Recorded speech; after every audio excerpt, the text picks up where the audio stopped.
So সরাসরি আপনি pixel ল্যাবে চলে যাবেন। পিক্সেল ল্যাবে আসার পর এখানে আপনি উপরে 3 ডট লাইন পেয়ে যাবেন। এই 3 ডট লাইনে ট্যাপ করুন। সো 3 ডট লাইনে ট্যাপ করে ইমেজে ট্যাপ করে কাস্টমে ট্যাপ করুন। তারপর ইউটিউব থাম্বনেল এই অপশনটিতে আপনি ওকে করে দেন। তারপর এই অপশনটি আপনি ওই যে উপরে ডিলিট অপশন রয়েছে, ডিলিট অপশনে ট্যাপ করে কেটে দেন। সো কেটে দেওয়ার পর এখন আপনি যে নাম ডিজাইন করবেন সেই নামটি আপনি লিখবেন। লেখার জন্য ওই যে উপরে দেখবেন প্লাস আইকন রয়েছে।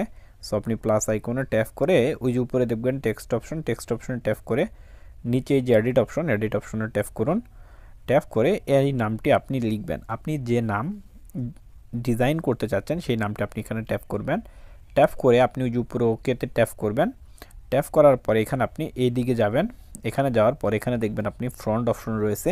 এই যে ফ্রন্ট অপশন দেখতে পাচ্ছেন, এই ফ্রন্ট অপশনে আপনি ট্যাপ করবেন। ট্যাপ করে এখানে আপনি মাই ফ্রন্ট অপশনে চলে যাবেন এবং মাই ফ্রন্ট অপশনে দেখুন এখানে যে অপশনগুলো রয়েছে এখান থেকে আমি এই যে উপরটা সিলেক্ট করে নিচ্ছি। সিলেক্ট করে নিচে ওকে অপশন রয়েছে, ওকে অপশনে ট্যাপ করছি। ট্যাপ করার পর এটি আপনি ডিজাইন করব। সো এটা আমি বড় করে নিচ্ছি। বড় করার জন্য এখানে দেখবেন সাইজ বলে একটা অপশন রয়েছে নিচে। সো সাইজ অপশনে ট্যাপ করবেন। তারপর এটা আপনি বড় করে নেবেন আপনার সুবিধা মতো। তারপর আপনার ব্যাকগ্রাউন্ডে একটি পিক লাগবে। সেটি করার জন্য এই যে সাইডে দেখতে পাচ্ছেন অপশনটি, এই অপশনটিতে আপনি ট্যাপ করবেন। ট্যাপ করার পর এখানে দেখবেন ফ্রম গ্যালারি। সো আপনি ফ্রম গ্যালারিতে চলে যাবেন এবং আপনি আপনার ডাউনলোড করা ফটোটি আপনি এখানে সিলেক্ট করে নেবেন। সো আমি সিলেক্ট করে নিচ্ছি। এই ব্যাকগ্রাউন্ডগুলো আপনি কোথায় পাবেন? এই ব্যাকগ্রাউন্ডগুলো কিন্তু আপনাকে পিএনজি হিসেবে ডাউনলোড করে নিতে হবে। সো এই দেখুন আমি নামটা একটু বড় করে নিচ্ছি, বড় করে এখানে বসিয়ে নিচ্ছি। এখন আমি এটি ডিজাইন করব। ডিজাইন করার জন্য প্রথমে এটার কালার আমি চেঞ্জ করছি। সো এটার উপর ট্যাপ করে এখানে দেখুন কালার বলে একটি অপশন রয়েছে, কালারে ট্যাপ করবেন। তারপর এই যে দেখতে পাচ্ছেন আপনার যে কালারটি, এই যে নিচে দেখতে পাচ্ছেন আপনি প্রত্যেকটা অক্ষরে কালার কিন্তু চেঞ্জ করতে পারবেন এখান থেকে। সো আপনি চেঞ্জ করার জন্য এই অপশনটি আপনি দিয়ে দিবেন। তারপর এখানে দেখুন আমি প্রত্যেকটা অক্ষরে আলাদা আলাদা কালার কিন্তু দিচ্ছি এখানে, এবং পাশেরটাও কিন্তু আমি আলাদা কালার দিচ্ছি। সো আপনি আপনার পছন্দ মতো যে কোনো কালার আপনি এখানে দিয়ে নিতে পারবেন। তো এখানে কালার সিলেকশন হয়ে গেলে এই সাইজটি আপনি বড় করে নেবেন। সো আমি বড় করে নিচ্ছি এডিট করার সুবিধার্থে। এখন আপনি এখানে সব কিছু অ্যাড করবেন। সো অ্যাড করার জন্য ওই যে দেখতে পাচ্ছেন উপরে একটা অপশন রয়েছে প্লাস আইকন, প্লাস আইকনে ট্যাপ করবেন। ট্যাপ করে আপনার গ্যালারিতে চলে যাবেন এবং এখান থেকে আপনি ডাউনলোড অপশনে গিয়ে, সো আমি ডাউনলোড অপশনে চলে যাচ্ছি। ডাউনলোড অপশনে চলে আসার পর আপনি এখান থেকে আপনার ফটোগুলো আপনি সিলেক্ট করে নেবেন। সো এগুলো কিন্তু পিএনজি হিসেবে ডাউনলোড করে আনা আমার এগুলো। সো আপনি এগুলো পিএনজি হিসেবে ডাউনলোড করে নেবেন আপনার সুবিধা মতো এডিট করার জন্য। সো আমি সিলেক্ট করে নিচ্ছি। সো সিলেক্ট করে দেন। সিলেক্ট করে এটি আপনি আপনার পজিশন মতো কিন্তু বসিয়ে দিবেন। সো আপনার পজিশন মতো আপনি এটি বসিয়ে দেন। সো আমি এটি আমার পজিশন মতো বসিয়ে দেওয়ার পরে এটা আমি কালার করব। কালার দেওয়ার জন্য এখানে আপনি যে কালার অপশন পেয়ে যাবেন, কালার অপশনে ট্যাপ করবেন। তারপর এটা ওকে করে দিবেন। সো আপনার যে কালারটি পছন্দ সেই কালারটি আপনি এখানে বসিয়ে দিবেন। সো বসিয়ে এটি আপনার সুবিধা মতো আপনি এখানে বসিয়ে দেন। বসিয়ে এভাবে আপনি আপনার যে অপশনগুলো রয়েছে যেভাবে আপনি ডিজাইন করবেন সেগুলো এখানে সিলেক্ট করে নেন। দেখুন এখানে আমি কয়েকটা ফটো কিন্তু সিলেক্ট করে নিয়েছি, এই যে দেখতে পাচ্ছেন। সিলেক্ট করে আমি আমার সুবিধা মতো কিন্তু বসিয়ে দিয়েছি। আপনি আপনার সুবিধা মতো মডেল করে বসিয়ে নেবেন। বসিয়ে নেওয়ার পর উপরে দেখবেন এই অপশনটি, এই অপশনটিতে ট্যাপ করে সবগুলো আপনি জোড়া দিয়ে নিব। সো এই যে দেখতে পাচ্ছেন অপশনটি, এখানে ট্যাপ করবেন।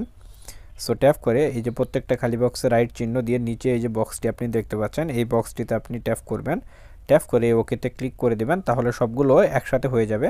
এখন আপনি ইচ্ছা মতো কিন্তু এটা ছোটো বড় করে নিতে পারবেন, ওগুলো আর কোনো সমস্যা করবে না। সো করার পর এখানে আপনি এখানে বসিয়ে দিবেন আপনার সুবিধা মতো। সো আপনি বসিয়ে দেন। বসিয়ে দেওয়ার পর একটু সাইডে আপনার ফুল দিয়ে দিবেন যাতে আর একটু ভালো লাগে। ওই যে প্লাস আইকনে ক্লিক করে আপনার গ্যালারি থেকে আপনি এগুলো সিলেক্ট করে নেবেন।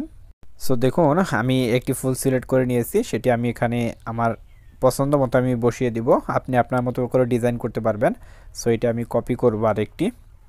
সো এখানে কপি করলাম। কপি করে এটি আমি এই পাশেও বসিয়ে দিব। সো এই পাশে আমি আর একটু ছোটো করে বসিয়ে দিব, সো যাতে সুন্দর দেখা যায়। সো আপনি এখানে বসিয়ে দিবেন। বসিয়ে দেওয়ার পর এটি আপনি একটি শেপের মধ্যে কিন্তু বসাতে পারবেন। সেটি করার জন্য এই যে নিচে দেখতে পাচ্ছেন শেপ অপশন, শেপ অপশনে ট্যাপ করবেন। ট্যাপ করে এটি আপনি আপনার পছন্দ মতো একটি কালার দিয়ে নেবেন। সো আপনি একটি কালার দিয়ে নেন। এখানে কিন্তু অসংখ্য কালার রয়েছে। সো আপনি আপনার পছন্দ মতো একটি কালার দিয়ে নেন, দিয়ে নেওয়ার পর এটি আপনি ওকে করে দেন। তারপরে এদিকে চলে যাবেন, এখানে দেখবেন যে 3D শেপ রয়েছে। সো আপনি 3D শেপে ক্লিক করে এটি আপনার পছন্দ মতো আপনি বসিয়ে নেবেন। এই যে দেখুন পছন্দ মতো কিন্তু আপনি এখানে করে নিতে পারবেন। সো পছন্দ মতো করে নিয়ে এখানে আপনি যে 3D শেপ ওকে করে দেবেন। তারপর এটি 3D শেপে চলে আসবে। দেখুন 3D শেপে চলে এসেছে। এখন আপনি এটি আপনার ইচ্ছে মতো বড় করে নেবেন। এই দেখুন বড় করে নিচ্ছি আমি। সো বড় করে নিয়ে ওই ছবিটি আপনি উপরে তুলবেন। উপরে তোলার জন্য ওই যে উপরে অপশনে ক্লিক করে যেটা আপনি উপর তুলতে চাচ্ছেন সেটাতে আপনি ট্যাপ করে দেবেন এবং এটি আপনি আপনার সুবিধা মতো এখানে বসিয়ে দিবেন। সো আমি আমার সুবিধা মতো এখানে বসাচ্ছি। সো এই দেখুন এটি আমি আরও একটু বড় করে নিচ্ছি সুবিধার্থে। সো বড় করে নিলাম, তারপর এটি এখানে বসালাম। এটিও একটু 3D শেপে দিয়ে দিলাম যাতে ওটার সাথে অ্যাডজাস্ট হয়ে যায়। অ্যাডজাস্ট করে নেওয়ার জন্য এই দেখুন করে দিচ্ছি আমি। দেখুন বসানোর জন্য সুন্দর করে আমি শেপে বসিয়ে দিলাম। ওকেতে ক্লিক করলাম, ট্যাপ করলাম, উপরে প্লাস আইকনে ক্লিক করে এখান থেকে আমি ওই দুটো জোড়া দিয়ে নিব। সো জোড়া দিয়ে নিচ্ছি, ওকেতে ট্যাপ করলাম। সো ট্যাপ করার পর এই দেখুন এখন আমি এটি আমার সুবিধা মতো জায়গায় বসিয়ে নিব। সো আপনি এটা আপনার সুবিধা মতো জায়গায় বসিয়ে নেবেন। সো দেখুন এখানে আমি বসিয়ে নিব। সো দেখুন এখন ছবিটা কত সুন্দর লাগছে। এখন আপনি নিজের ইচ্ছে মতো এভাবে খুব সহজেই ডিজাইন কিন্তু করে নিতে পারবেন। আপনি আরও সুন্দর করে আরও ভালোভাবে ডিজাইন করে নিতে পারবেন। সম্পূর্ণ এটা নির্ভর করবে কিন্তু আপনার উপর। আমি শুধু আপনাদেরকে নিয়মটা দেখিয়ে দিলাম কিভাবে আপনি এই কাজগুলো করবেন। সো এই ছিল আজকের ভিডিওটি কেমন লাগলো অবশ্যই কমেন্ট বক্সে কমেন্ট করে জানাবেন। ভালো লাগলে লাইক করবেন, কমেন্ট করবেন। সকলকে অসংখ্য ধন্যবাদ ভিডিওটি সম্পূর্ণ দেখার জন্য।